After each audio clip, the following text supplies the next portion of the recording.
Funny, it's the morning. I've watched my YouTubes. I'm on to Blue Bloods because I wake up early. I wake up really early. With my schedule, I'm asleep a half an hour after I stop working. It's partly because of the age and the energy levels. But the benefits of being an old dude is that you typically wake up really early. And so I've got some hours to fritter away and think about life and all this other stuff.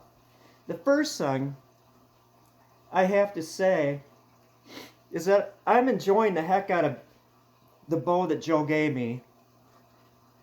I think of myself back when I began my evolutions of my paddle bow, which I like to think that's my signature bow. With the rawhide and the painting and stuff. But I have what I'd consider generations, going from the crudest example once I kind of sorted out the design elements to like the current ones that you probably have seen. If not, look at like one of my videos on my later paddle bows. But I can see the same thing in Joe from seeing the videos from his first Molly, to this latest, which would probably be considered um, our friend Joe's latest incarnation of his Molly. And I have to say that if he was to ask me, which I appreciate that he hasn't, because I like where he's going with this. My input on his design and his detail work and everything, I wouldn't have a single thing. Besides one, and it has nothing to do with the design. It's just if he decides to sell them, a little insurance. But I've got absolutely no advice. How it's like watching the lion in the wild. You don't interfere. You just see how they go about their day, and you admire the directions that they take. And I do. I have to say, Joseph, how you handled this connection between here, different than me, but that doesn't mean it's any less. In fact, I really like how you. This is awesome detail work. You're an engineer, and you're also a very good bow maker. And you have to admit, the tips are badass. They are totally badass. Now, I'm not sure if he glues a piece on here. Maybe, maybe not. Doesn't matter.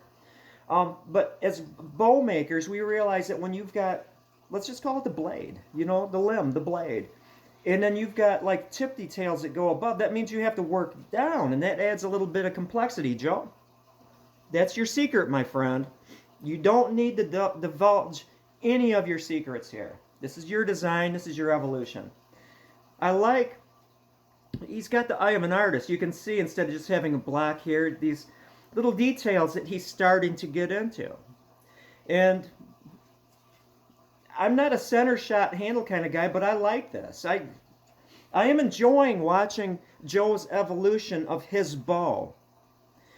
The one thing, insurance, if you're going to sell them, I might, because you risk people overdrawing it. You sell a bow to a fellow and then his friend wants to show how strong he is and yanks it back to 36 inches. You know what happens? It's happened to me in the past. I've got a perfectly good paddle bow. I sell it to somebody.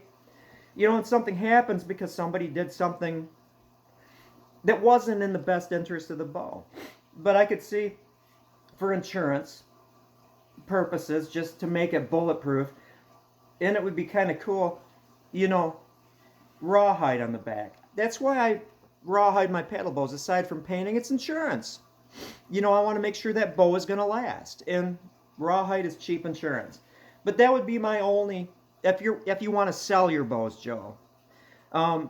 If you're just going to make them and hand them out to people that you like, I'm privileged.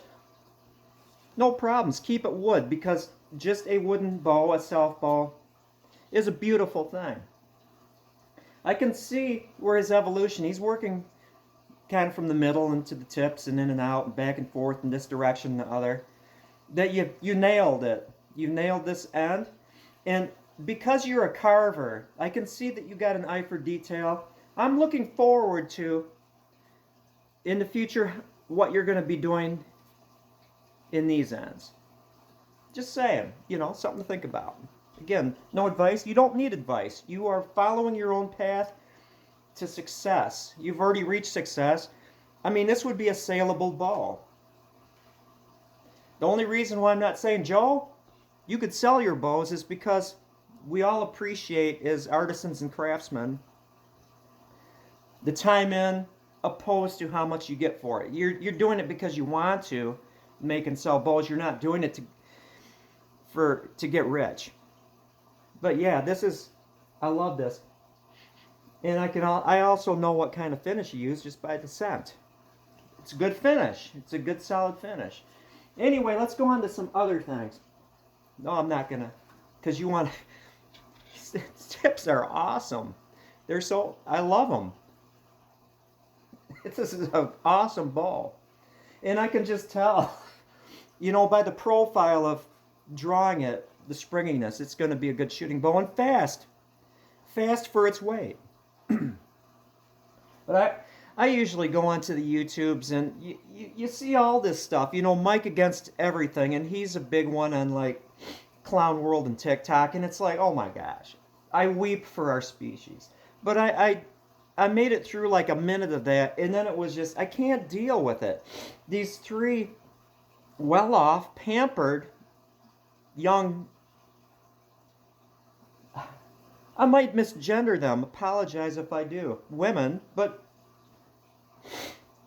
reality, talking about how America stinks. And it's like, I'm not going to watch this. This is just punishment, self-punishment for my brain. Along with other stuff. So I went on to one of my favorite channels, and I watched 3 of them in a row. Greg Foreman, Black Conservative Perspective. Greg is awesome.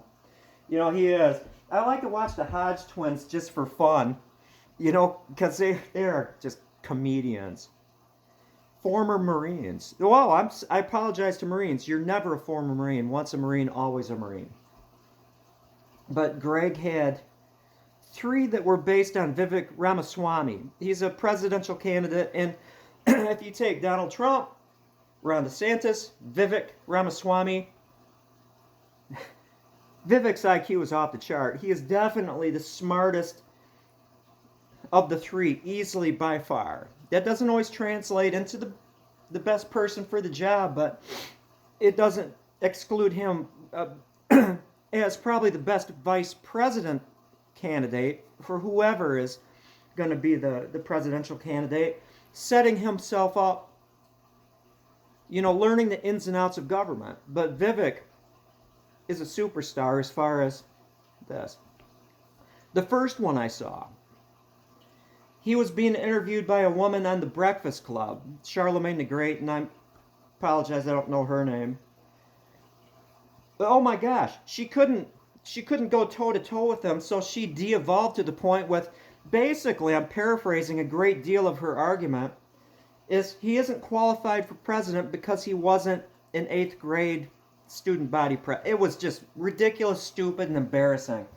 And painful. I couldn't watch the whole hour-long interview when I went to the Breakfast Club to watch. It was just ridiculous. And I went to the Breakfast Club after seeing Greg's take on it, and it's like, whatever. That was frustrating, but it was telling. The next one was Vivek's response to Joy Reid. Joy Reid was interviewing a congressman or a senator from California, I forget which one, and they were hammering on Vivek, and it's telling. Joy Reid is the ultimate in attacking somebody that she doesn't like, but not inviting them for a debate because she runs and hides. The final one was an interview on CNN with Dana Bash, which she should have known better. Vivek wiped the floor with her, and it was over the whole indictment of Donald Trump. And he brought up certain facts like, then why don't you do it with Hillary Clinton?